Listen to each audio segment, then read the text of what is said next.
Several friends dove into an underwater cave in the desert.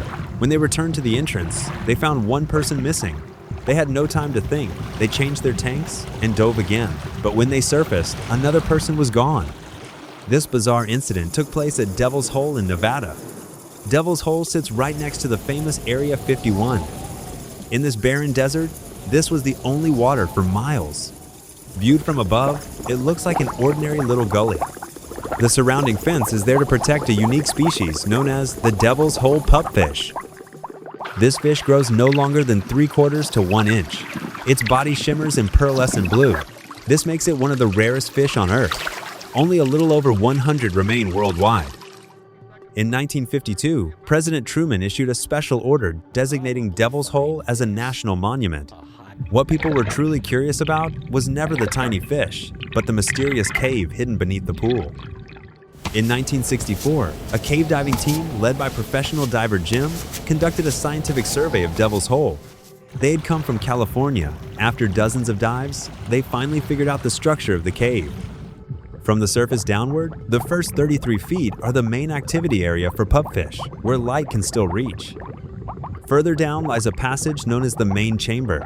The right side of the main chamber branches densely, twisting into darkness like a maze extremely easy to get lost in. At around 164 feet down, the cave suddenly narrows, forming a funnel-shaped opening. Through it, the space opens up dramatically. This is a vast chamber, 300 feet long and 39 feet wide, a place the divers called the Acre Canyon. Jim later told reporters that the cave walls there were brilliantly colored, the most beautiful limestone walls he had ever seen. Under the play of light through the water, it felt like being in another world. At 328 feet down, the walls close in again into a long, narrow passage. Jim called it the Eye of the Water. Passing through here, the cave opens up once more into an unknown expanse of seemingly bottomless depth that no one has ever reached. Jim's exploration was widely covered by the media. His vivid descriptions of the cave's beauty captivated countless diving enthusiasts. Among them were 4 young men who decided to go see it for themselves. They were Paul and David, along with brothers Jack and Bill. Paul was 19, working in the cafeteria of a nearby nuclear test site. David was 20, a parking attendant at a Las Vegas casino who had married Paul's sister just a few months earlier. All 4 were only 19 or 20 years old novice divers with barely any cave diving experience. But they were young and afraid of nothing. On the night of June 19, 1965, the 4 set off with a pile of amateur gear and drove to Devil's Hole. Under cover of darkness, they slipped through a gap in the fence. Before entering the water, Jack, the older brother, suddenly backed down and decided to stay at the entrance as backup. That left only Paul, David, and Bill to jump in. They first placed a set of decompression tanks in the shallows, then headed down through the funnel and into the Acre Canyon. The colorful walls and the shifting light left all 3 spellbound, completely unaware of the danger. Without realizing it, they had descended to around 295 feet, a depth that is the limit even for professionals. Yet they were amateurs, with nothing but basic gear. It was only when Bill noticed his air was nearly gone that the 3 snapped back to reality and began ascending along the guideline. When they reached the decompression stop, Bill and David discovered Paul hadn't followed. At first, they thought he was rising slowly, so they didn't pay much attention, finished their decompression, and kept going up. But when they surfaced, they waited a long time. Paul never appeared. Only then did they realize something had gone wrong. They changed tanks immediately and dove again. To save time, the 2 decided to split up. Bill went back down the same way. David surged to the right. But as the water around him grew darker, Bill grew more and more scared and panicked and swam back up alone, waiting for David. But after 10 minutes or more, David still hadn't surfaced. With 2 people missing, one after another, the brothers stood frozen on the shore, neither daring to go back in. They jumped in their car and drove through the night to Las Vegas to the police. The police were helpless. Their only option was to contact professional diver Jim, the only diver who had thoroughly explored the cave. In the early hours of June 20th, Jim and his diving partner rushed to Devil's Hole. With them came police officers and a group of volunteer divers. After learning what had happened, they split into 3 teams to take turns diving and search and rescue. Jim personally led the first team into the water, following the same route as Paul's group. except a flashlight sitting on a ledge 98 feet down. This dive turned up nothing.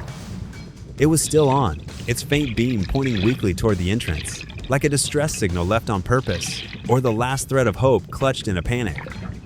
The second team entered immediately after, targeting the area between 66 and 164 feet on the right, because Bill had said that on his second dive back up, David was heading that way. Sure enough, the second team found a mask and snorkel in that area, almost certainly David's. But after searching every passage and corner, there was still no sign of anyone. When both teams surfaced, everyone gathered to discuss could Paul and David have gotten lost on the way back and ended up in the passage to the Browns room?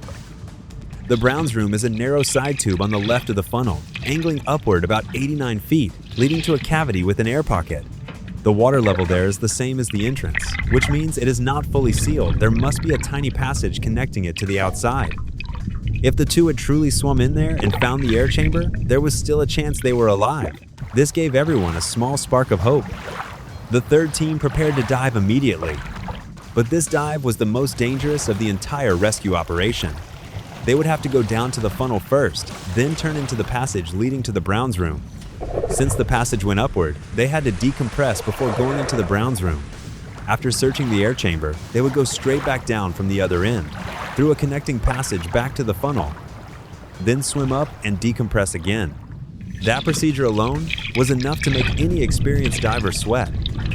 However, after searching every corner of the Browns room, it was empty. That last sliver of hope was gone. By now, everyone knew Paul and David had most likely perished. Perhaps they had lost their way in the darkness and fallen into the bottomless unknown at the depths of the cave. What needed to be done now was no longer a rescue, but a body recovery. So Jim and his partner dove a fourth time, this time descending all the way to 328 feet, far beyond the safe limit for conventional diving. At this depth, nitrogen affects the brain like alcohol, causing dizziness, excitement, and overconfidence, leading to deadly decisions without even realizing it. Jim could withstand it because he had trained for nitrogen narcosis for years.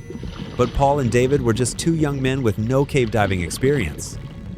The two searched the dark chamber repeatedly and found nothing. But what truly scared Jim the most was what was right below his feet. 328 feet was not the bottom. It was a straight shaft dropping straight down, black, as if light had never existed there. Jim dropped a weighted rope into the shaft. It sank foot by foot all 932 feet, and it never touched bottom.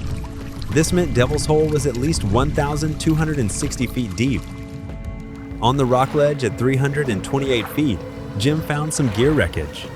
He was certain that Paul and David had taken their last breath somewhere nearby, then sank deeper and deeper, disappearing into that bottomless shaft.